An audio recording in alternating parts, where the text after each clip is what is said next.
بسم الله الرحمن الرحيم. تبارك الذي بيده الملك وهو على كل شيء قدير. الذي خلق الموت والحياة ليبلوكم أيكم أحسن عملا وهو العزيز الغفور. الذي خلق 7 سماوات طباقا ما ترى في خلق الرحمن من تفاوت فارجع البصر هل ترى من فطور ثم ارجع البصر كرتين ينقلب إليك البصر خاسئا وهو حسير. ولقد زينا السماء الدنيا بمصابيح وجعلناها رجوما للشياطين وأعتدنا لهم عذاب السعير.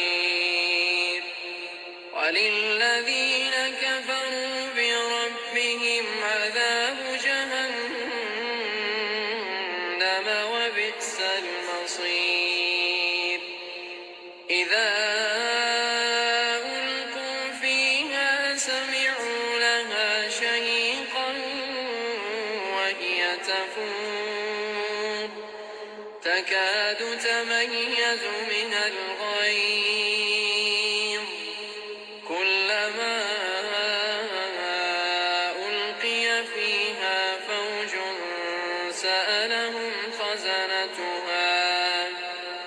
سألهم خزنتها ألم يأتكم نذير قالوا بلى قد جاءنا نذير فكذبنا وقلنا ما نزل الله من شيء إن أنتم إلا في ضلال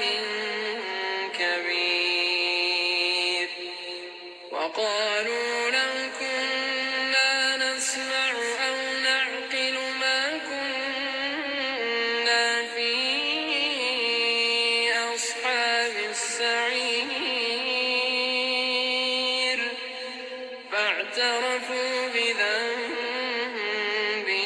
فسحقا لأصحاب السعير. إن الذين يخشون ربهم بالغيب لهم مغفرة وأجر كبير. وأسروا قولكم أو اجهروا به إنه عليم بذات الصدور. ألا يعلم من خلق وهو اللطيف الخبير. هو الذي جعل لكم الأرض ذلولا فامشوا في مناكبها وكلوا من رزقه وإليه النشور. أأمنتم من في السماء أن يخسف بكم الأرض فإذا هي تمور أم أمنتم من في السماء أن يرسل عليكم حاصبا فستعلمون كيف نذير. ولقد كذب الذين من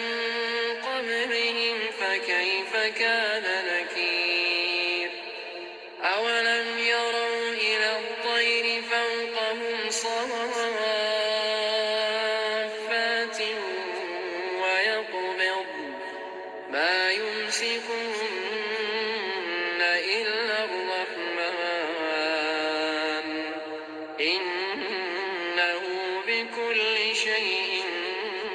بصير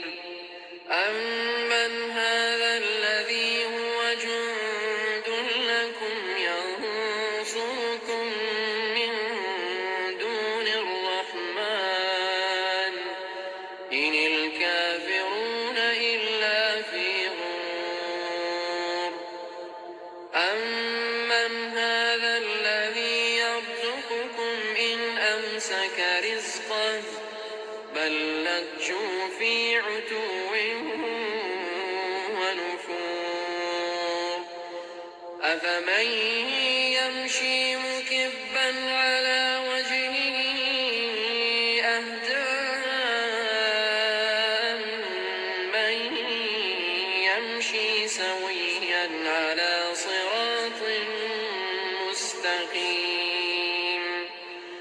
قل هو الذي أنشأكم وجعل لكم السمع والأبصار والأفئدة قليلا ما تشكرون قل هو الذي ذرأكم في الأرض وإليه تحشرون ويقولون متى هذا الوعد إن كنتم صادقين قل إنما العلم عند الله وإنما أنا نذير مبين فلما رأوه زلفة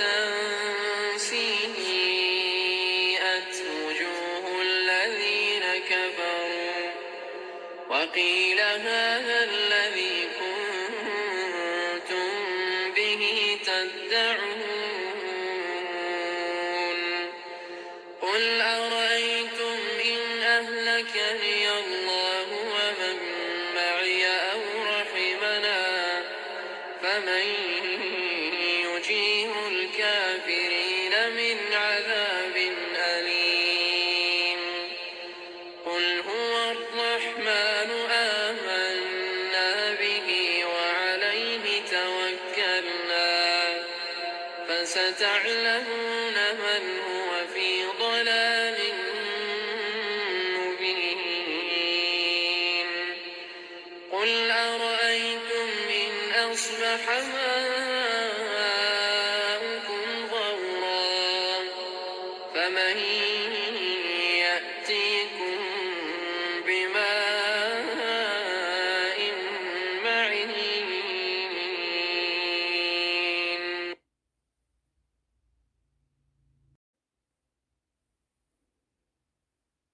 بسم الله الرحمن الرحيم نون والقلم وما يسطرون ما أنت بنعمة ربك بمجنون وإن لك لأجرا غير ممنون وإنك لعلى خلق عظيم فستبصر ويبصرون بأيكم المفتون إن ربك هو أعلم بمن ضل عن سبيله وهو أعلم بالمهتدين فلا تطع المكذبين ودوا لو تدهن فيدهنون ولا تطع كل حلاف مهين هماز مشاء بنميم مناع للخير معتد أثيم عتل بعد ذلك زنيم أن كان ذا إذا تتلى عليه آياتنا قال أساطير الأولين سنسمه على الخرطوم إنا بلوناهم كما بلونا أصحاب الجنة إذ أقسموا ليصرمنها مصبحين ولا يستثنون فطاف عليها طائف من ربك وهم نائمون فأصبحت كالصريم فتنادوا مصبحين أن اغدوا على حرثكم إن كنتم صارمين فانطلقوا وهم يتخافتون ألا يدخلنها اليوم عليكم مسكين وغدوا على حرد قادرين فلما رأوها قالوا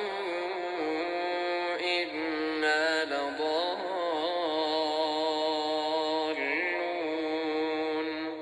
بل نحن محرومون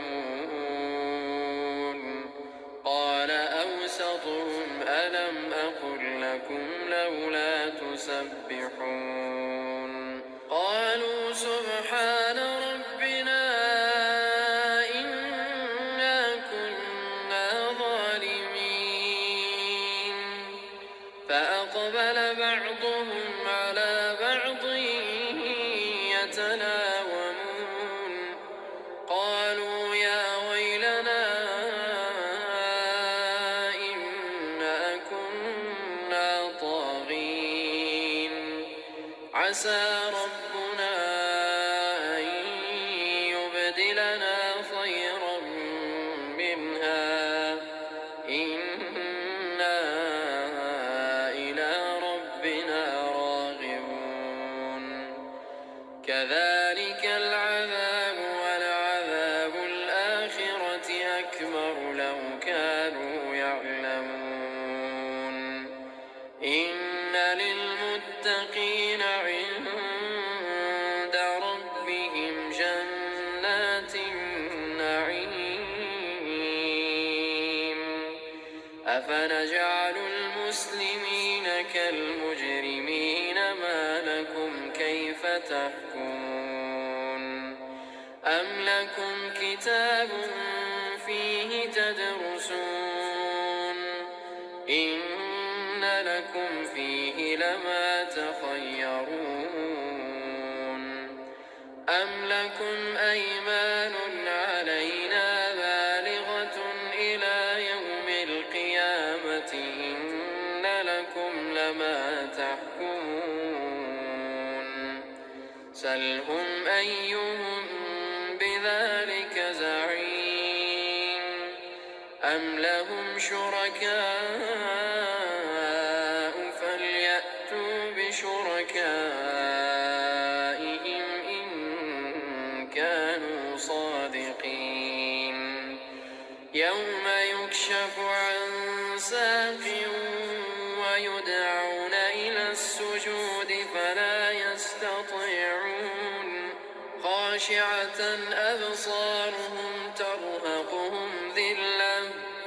وقد كانوا يدعون إلى السجود وهم سالمون فذرني ومن يكذب بهذا الحديث سنستدرجهم من حيث لا يعلمون وأملي لهم إن كيدي متين أم تسألهم أجرا فهم من مغرم مثقلون أم عندهم الغيب فهم يكتبون فاصبر لحكم ربك ولا تكن كصاحب الحوت إذ نادى وهو مكظوم لولا أن تداركه نعمة من ربه لنبذ بالعراء وهو مذموم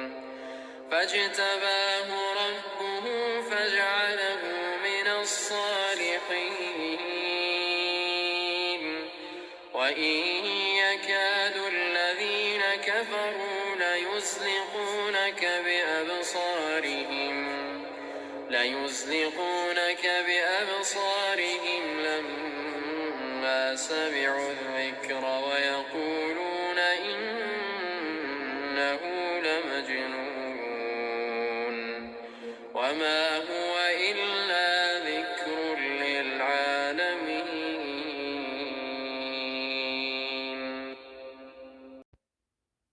بسم الله الرحمن الرحيم.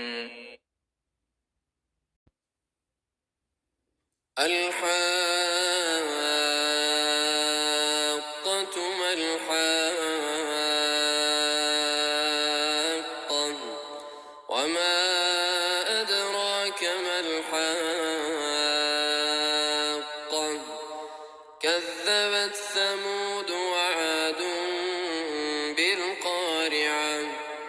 فأما ثمود فأهلكوا بالطاغية وأما عاد فأهلكوا بريح صرصر عاتية سخرها عليهم 7 ليال و8 أيام حسوما فترى القوم فيها صرعا كأنهم أعجاز نخل خاوية فهل ترى لهم من باقية وجاء فرعون ومن قبله والمؤتفكات بالخاطئة فعصوا رسول ربهم فأخذهم أخذة رابية إنا لما طغى الماء حملناكم في الجارية لنجعلها لكم تذكرة وتعيها أذن واعية فإذا نفخ في الصور نفخة واحدة وحملت الأرض والجبال فدكتا دكة واحدة فيومئذ وقعت الواقعة وانشقت السماء فهي يومئذ واهية والملك على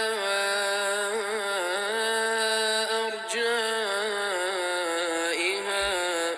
ويحمل عرش ربك فوقهم يومئذ 8 يومئذ تعرضون لا تخفى منكم خافية فأما من أوتي كتابه بيمينه فيقول هاؤم اقرءوا كتابيه إني ظننت أني ملاق حسابيه فهو في عيشة راضية في جنة عالية قطوفها دانية كلوا واشربوا هنيئا بما أسلفتم في الأيام الخالية وأما من أوتي كتابه بشماله فيقول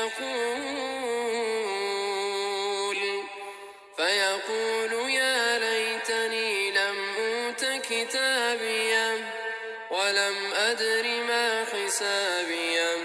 يا ليتها كانت القاضية ما أغنى عني ماليه هلك عني سلطانيه خذوه فغلوه ثم الجحيم صلوه ثم في سلسلة ذرعها 70 ذراعا فاسلكوه إنه كان لا يؤمن بالله العظيم ولا يحض على طعام المسكين فليس له اليوم هاهنا حميم ولا طعام إلا من غسلين لا يأكله إلا الخاطئون فلا أقسم بما تبصرون وما لا تبصرون إنه لقول رسول كريم وما هو بقول شاعر قليلا ما تؤمنون ولا بقول كاهن قليلا ما تذكرون تنزيل من رب العالمين ولو تقول علينا بعض الأقاويل لأخذنا منه باليمين ثم لقطعنا منه الوتين فما منكم من أحد عنه حاجزين وإنه لتذكرة للمتقين وإنا لنعلم أن منكم مكذبين وإنه لحسرة على الكافرين وإنه لحق اليقين فسبح باسم ربك العظيم بسم الله الرحمن الرحيم سأل سائل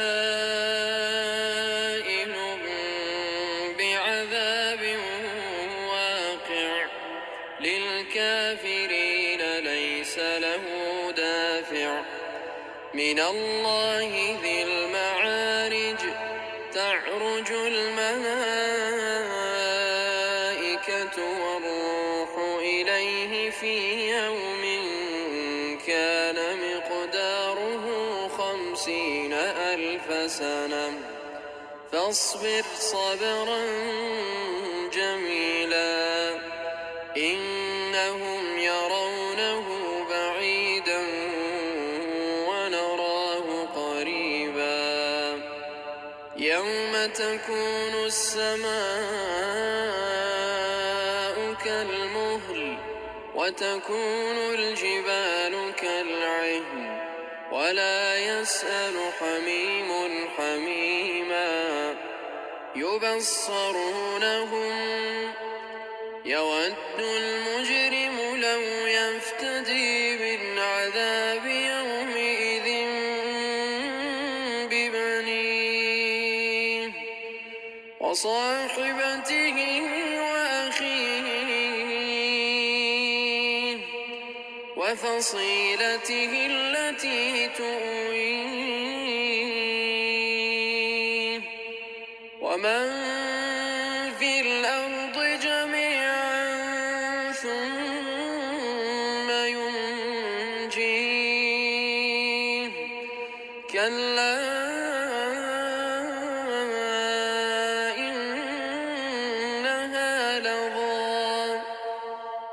نزاعة للشوى تدعو من أدبر وتولى وجمع فأوعى إن الإنسان خلق هلوعا إذا مسه الشر جزوعا وإذا مسه الخير منوعا إلا المصلين الذين هم على صلاتهم دائمون والذين في أموالهم حق معلوم للسائل والمحروم والذين يصدقون بيوم الدين والذين هم من عذاب ربهم مشفقون إن عذاب ربهم غير مأمون والذين هم لفروجهم حافظون إلا على أزواجهم أو ما ملكت أيمانهم فإنهم غير ملومين فمن ابتغى وراء ذلك فأولئك هم العادون والذين هم لأماناتهم وعهدهم راعون والذين هم بشهاداتهم قائمون والذين هم على صلاتهم يحافظون أولئك في جنات مكرمون فما للذين كفروا قبلك مهطعين عن اليمين وعن الشمال عزين أيطمع كل امرئ منهم أن يدخل جنة نعيم كلا إنا خلقناهم مما يعلمون فلا أقسم برب المشارق والمغارب إنا لقادرون على أن نبدل خيرا منهم وما نحن بمسبوقين فذرهم يخوضوا ويلعبوا حتى يلاقوا يومهم الذي يوعدون يوم يخرجون من الأجداث سراعا كأنهم إلى نصب يوفضون خاشعة أبصارهم ترهقهم ذلة ذلك اليوم الذي كانوا يوعدون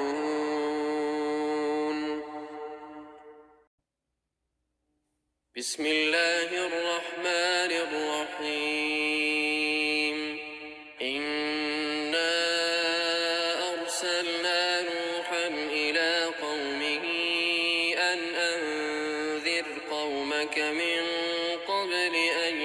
يأتيهم عذاب أليم قال يا قوم إني لكم نذير مبين أن اعبدوا الله واتقوه وأطيعون يغفر لكم من ذنوبكم ويؤخركم إلى أجل مسمى إن أجل الله إذا جاء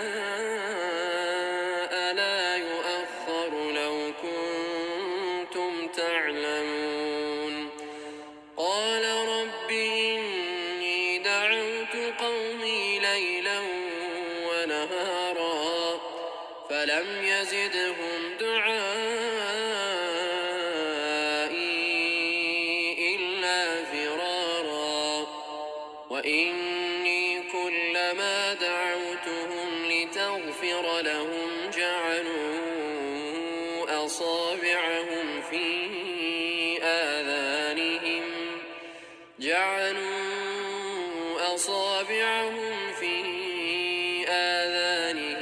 واستغشوا ثيابهم وأصروا واستكبروا استكبارا ثم إني دعوتهم جهارا ثم إني أعلنت لهم وأسررت لهم إسرارا فقلت استغفروا ربكم إنه كان غفارا يرسل السماء عليكم مدرارا ويمددكم بأموال وبنين ويجعل لكم جنات ويجعل لكم أنهارا ما لكم لا ترجون لله وقارا وقد خلقكم أطوارا ألم تروا كيف خلق الله 7 سماوات طباقا وجعل القمر فيهن نورا وجعل الشمس سراجا والله أنبتكم من الأرض نباتا ثم يعيدكم فيها ويخرجكم إخراجا والله جعل لكم الأرض بساطا لتسلكوا منها سبلا فجاجا قال نوح رب إنهم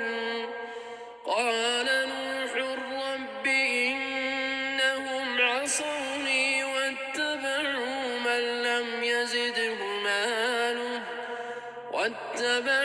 من لم يزده ماله وولده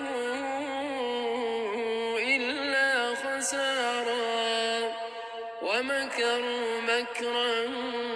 كبارا وقالوا لا تذرن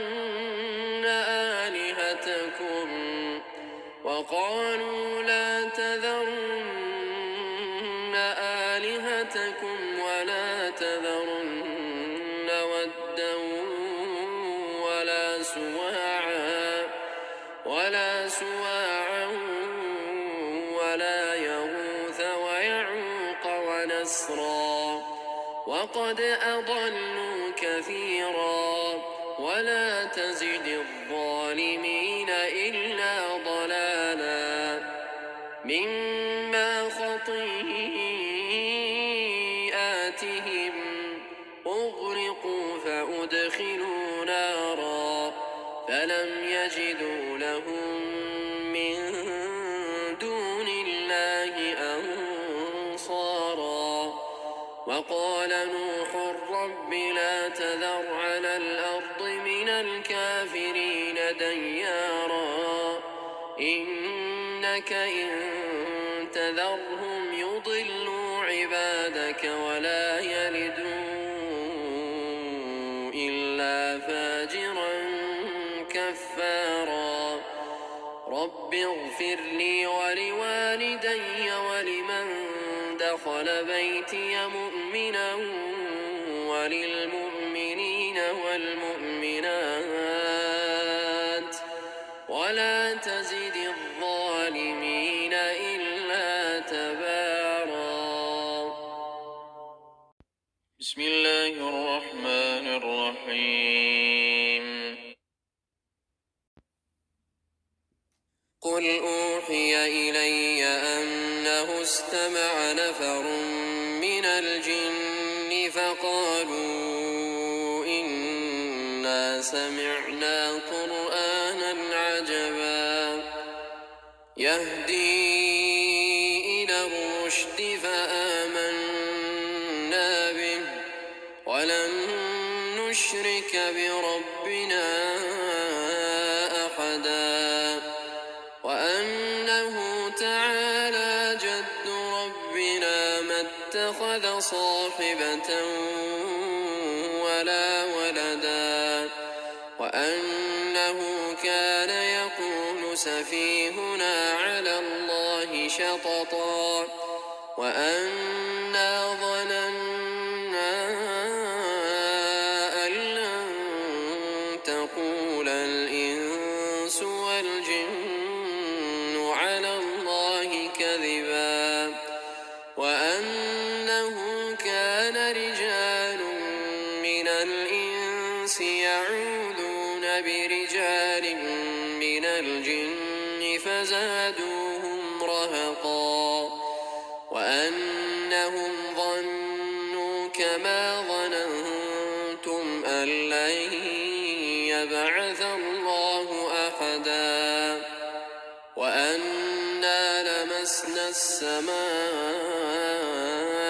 فوجدناها ملئت حرسا شديدا وشهبا وأنا كنا نقعد منها مقاعد للسمع فمن يستمع الآن يجد له شهابا رصدا وأنا لا ندري أشر أريد بمن في الأرض أم أراد بهم ربهم رشدا وأنا منا الصالحون ومنا دون ذلك كنا طرائق قددا وأنا ظننا أن لن نعجز الله في الأرض ولن نعجزه هربا وأنا لما سمعنا الهدى آمنا به فمن يؤمن بربه فلا يخاف بخسا ولا رهقا وأنا منا المسلمون ومنا القاسطون فمن أسلم فأولئك تحروا رشدا وأما القاسطون فكانوا لجهنم حطبا وأن لو استقاموا على الطريقة لأسقيناهم ماء غدقا لنفتنهم فيه ومن يعرض عن ذكر ربه يسلكه عذابا صعدا وأن المساجد لله فلا تدعوا مع الله أحدا وأنه لما قام عبد الله يدعوه كادوا يكونون عليه لبدا قل إنما أدعو ربي ولا أشرك به أحدا قل إني لا أملك لكم ضرا ولا رشدا قل إني لن يجيرني من الله أحد ولن أجد من دونه ملتحدا إلا بلاغا من الله ورسالاته ومن يعص الله ورسوله فإن له نار جهنم خالدين فيها أبدا حتى إذا رأوا ما يوعدون فسيعلمون من أضعف ناصرا وأقل عددا قل إن أدري أقريب ما توعدون أم يجعل له ربي أمدا عالم الغيب فلا يظهر على غيبه أحدا إلا من ارتضى من رسول فإنه يسلك من بين يديه ومن خلفه رصدا ليعلم أن قد أبلغوا رسالات ربهم وأحاط بما لديهم وأحصى كل شيء عددا.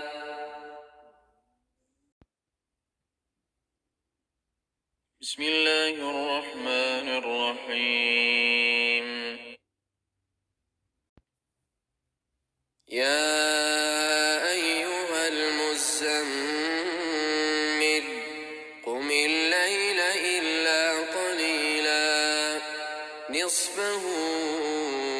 أو انقص منه قليلا أو زد عليه ورتل القرآن ترتيلا إنا سنلقي عليك قولا ثقيلا إن ناشئة الليل هي أشد وطئا وأقوم قيلا إن لك في النهار سبحا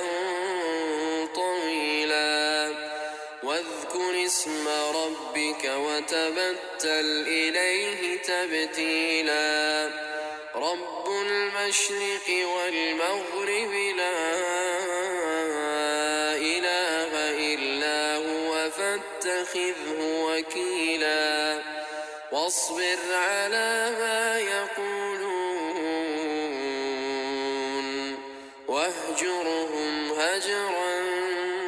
جميلا وذرني والمكذبين أولي النعمة ومهلهم قليلا إن لدينا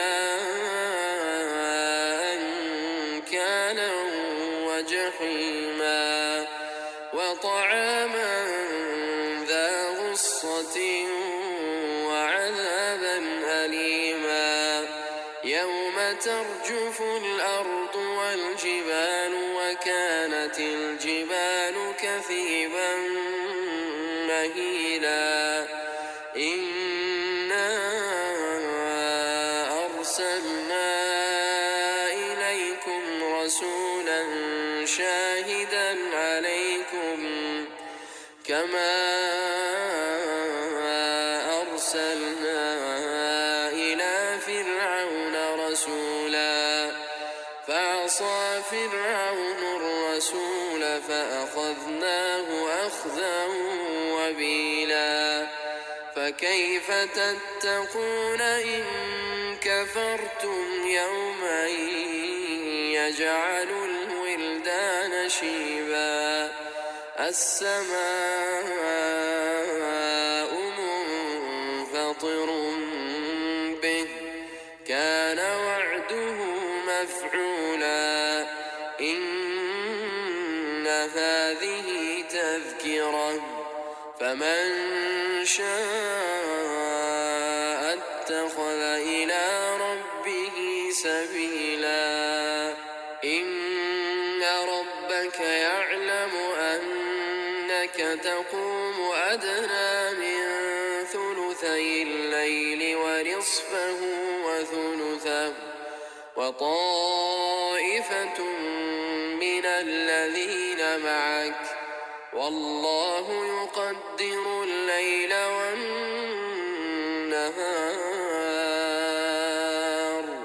علم أن لن تحصوه فتاب عليكم فاقرؤوا ما تيسر من القرآن علم أن سيكون منكم مرضى وآخرون يضربون في الأرض يبتغون من فضل الله وآخرون يقاتلون في سبيل الله فاقرؤوا ما تيسر منه وأقيموا الصلاة وآتوا الزكاة وأقرضوا الله قرضا حسنا وما تقدموا لأنفسكم من خير تجدوه عند الله هو خيرا وأعظم أجرا واستغفروا الله إن الله غفور رحيم. بسم الله الرحمن الرحيم. يا أيها المدثر قم فأنذر وربك فكبر وثيابك فطهر والرجز فاهجر ولا تمنن تستكثر ولربك فاصبر فإذا نقر في الناقور فذلك يومئذ يوم عسير على الكافرين غير يسير ذرني ومن خلقت وحيدا وجعلت له مالا ممدودا وبنين شهودا ومهدت له تمهيدا ثم يطمع أن أزيد كلا إنه كان لآياتنا عنيدا سأرهقه صعودا إنه فكر وقدر فقتل كيف قدر ثم قتل كيف قدر ثم نظر ثم عبس وبسر ثم أدبر واستكبر فقال إن هذا إلا سحر يؤثر إن هذا إلا قول البشر سأصليه سقر وما أدراك ما سقر لا تبقي ولا تذر لواحة للبشر عليها 19 وما جعلنا أصحاب النار إلا ملائكة وما جعلنا عدتهم إلا فتنة للذين كفروا ليستيقن الذين أوتوا الكتاب ويزداد الذين آمنوا إيمانا ولا يرتاب الذين أوتوا الكتاب والمؤمنون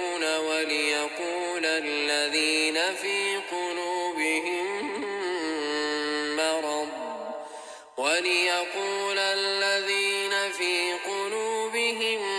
مرض والكافرون أراد الله بهذا مثلا كذلك يضل الله من يشاء ويهدي من يشاء وما يعلم جنود ربك إلا هو وما هي إلا ذكرى للبشر كلا والقمر والليل إذ أدبر والصبح إذا أسفر إنها لإحدى الكبر نذيرا للبشر لمن شاء منكم أن يتقدم أو يتأخر كل نفس بما كسبت رهينة إلا أصحاب اليمين في جنات يتساءلون عن المجرمين ما سلككم في سقر قالوا لم نك من المصلين ولم نك نطعم المسكين وكنا نخوض مع الخائضين وكنا نكذب بيوم الدين حتى أتانا اليقين فما تنفعهم شفاعة الشافعين فما لهم عن التذكرة معرضين كأنهم حمر مستنفرة فرت من قسورة بل يريد كل امرئ منهم أن يؤتى صحفا منشرة كلا بل لا يخافون الآخرة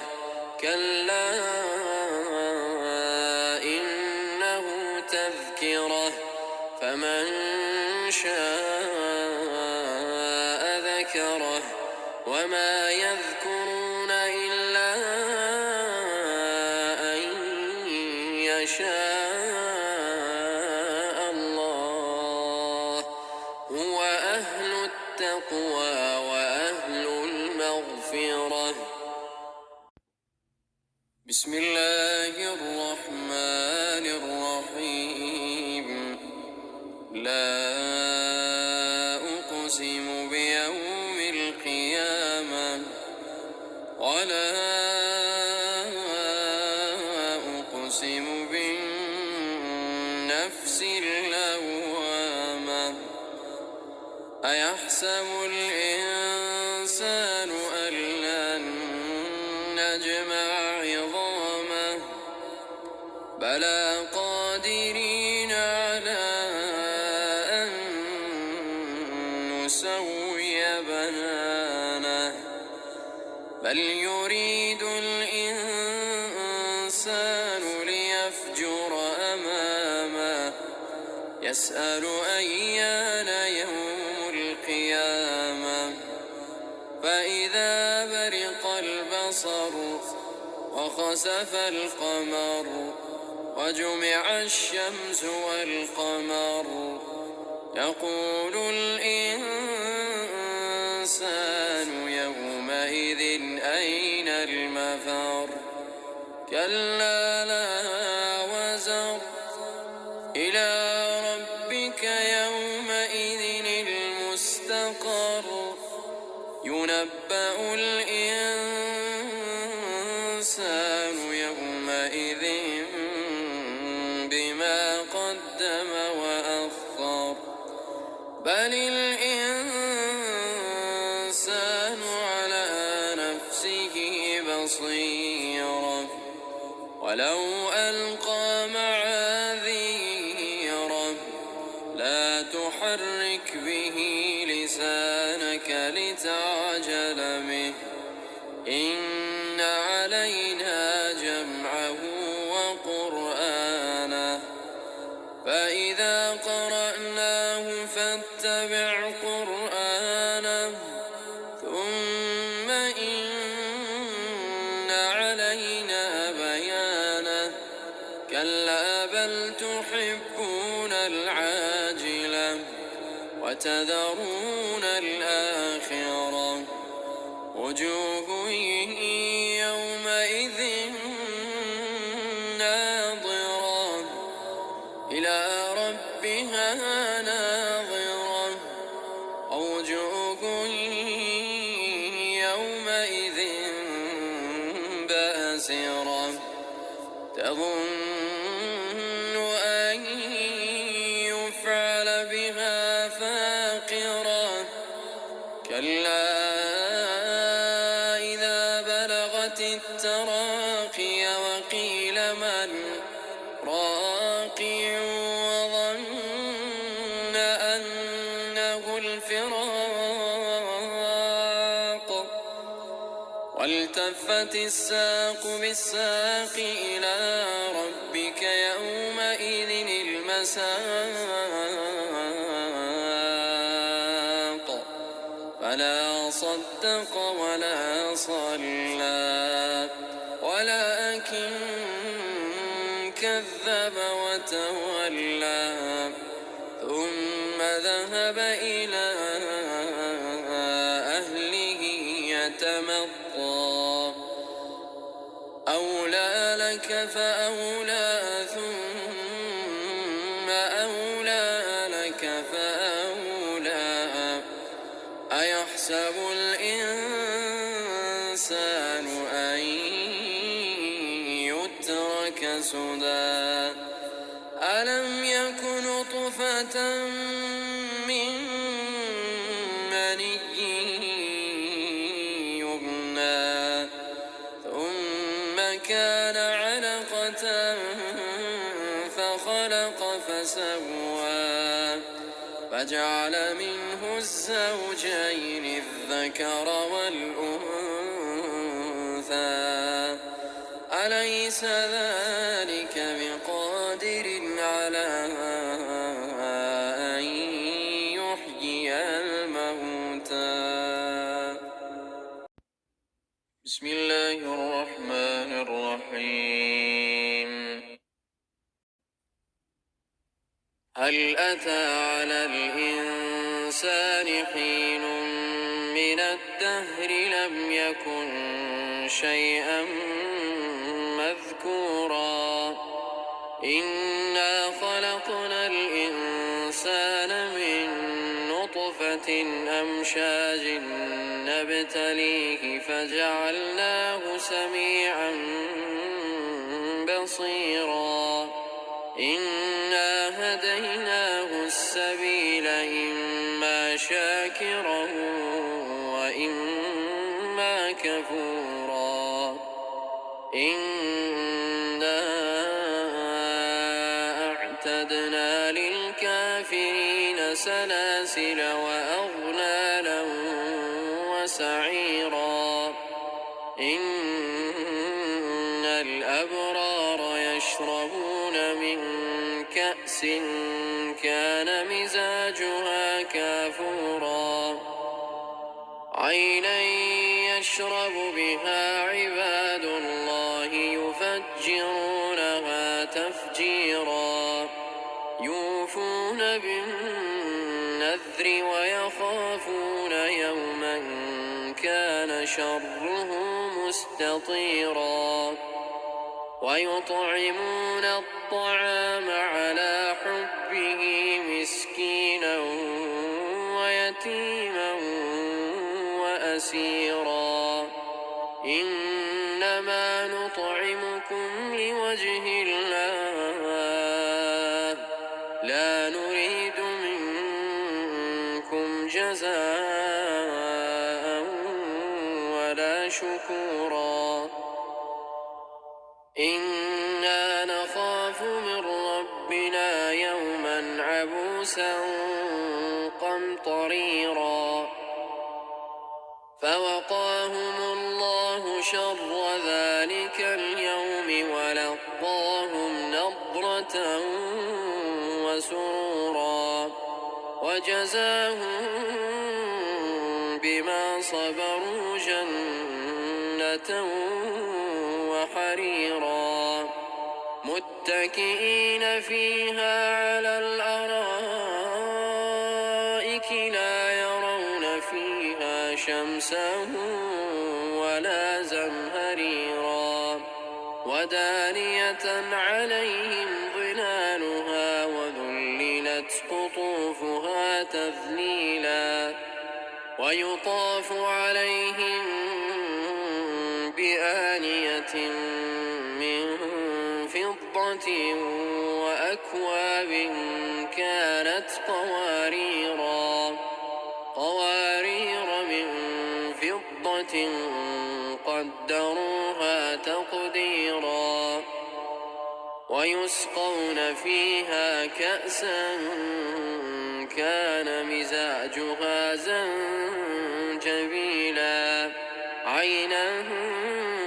فيها تسمى سلسبيلا ويطوف عليهم ولدان مخلدون إذا رأيتهم حسبتهم لؤلؤا منثورا وإذا رأيت ثم رأيت نعيما وملكا كبيرا عاليهم ثياب سندس خضر واستبرق وحلوا أساور من فضة وسقاهم ربهم شرابا طهورا إن هذا كان لكم جزاء وكان سعيكم مشكورا إنا نحن نزلنا عليك القرآن تنزيلا فاصبر لحكم ربك ولا تطع منهم آثما أو كفورا واذكر اسم ربك بكرة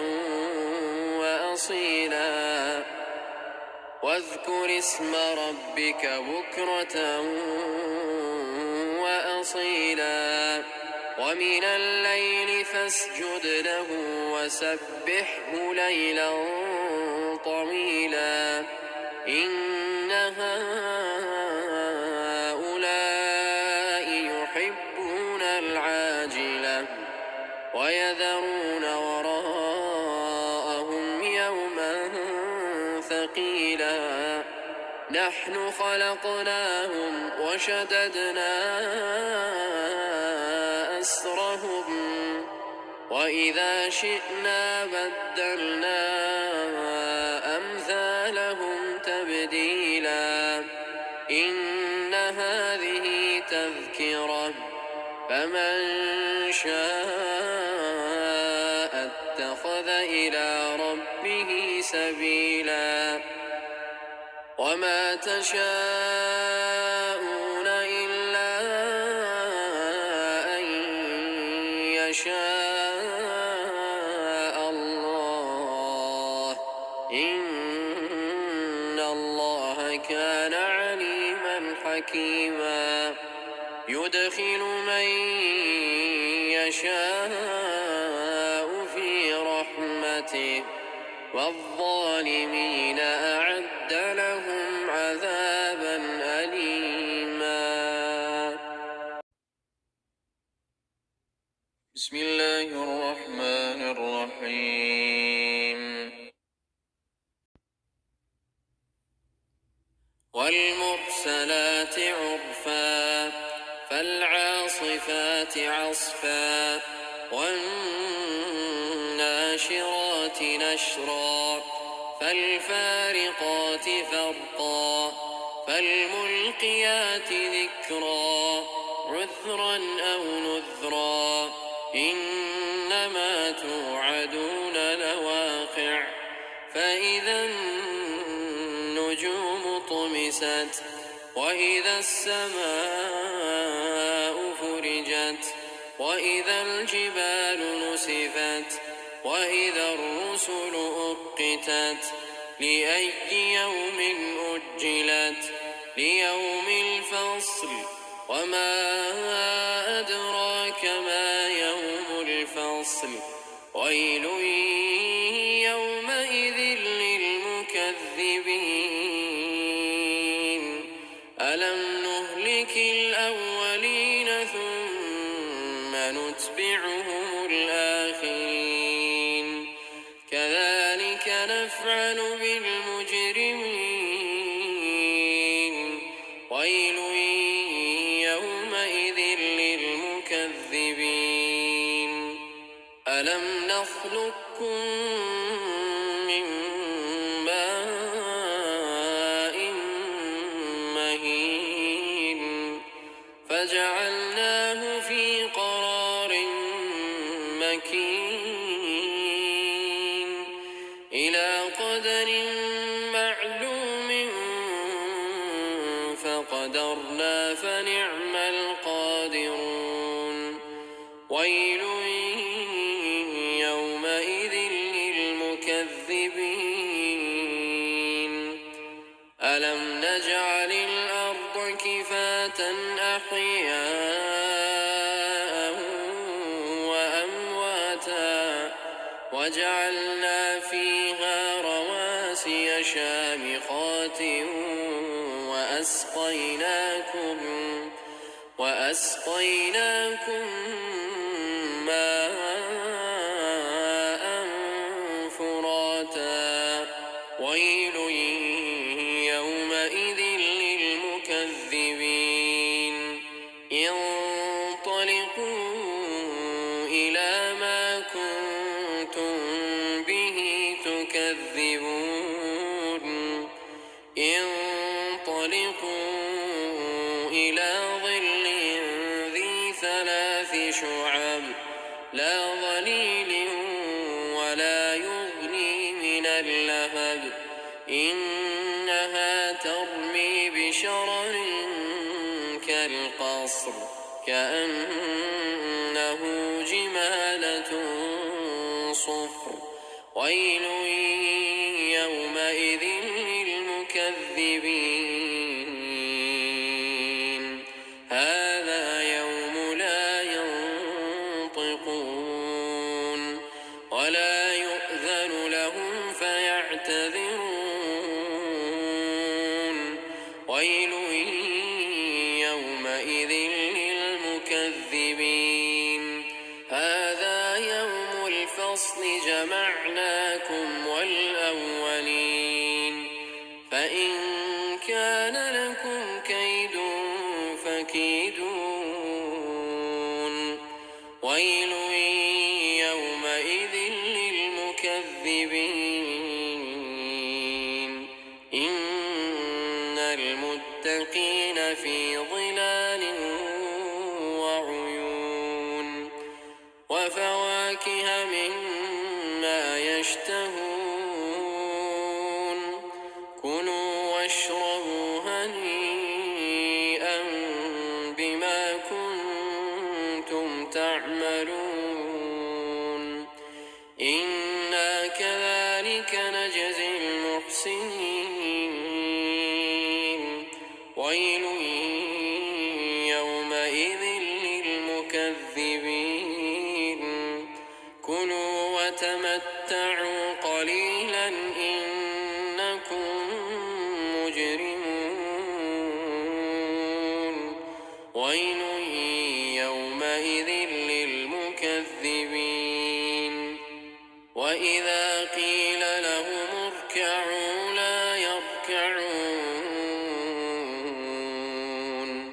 ويل يومئذ للمكذبين فبأي حديث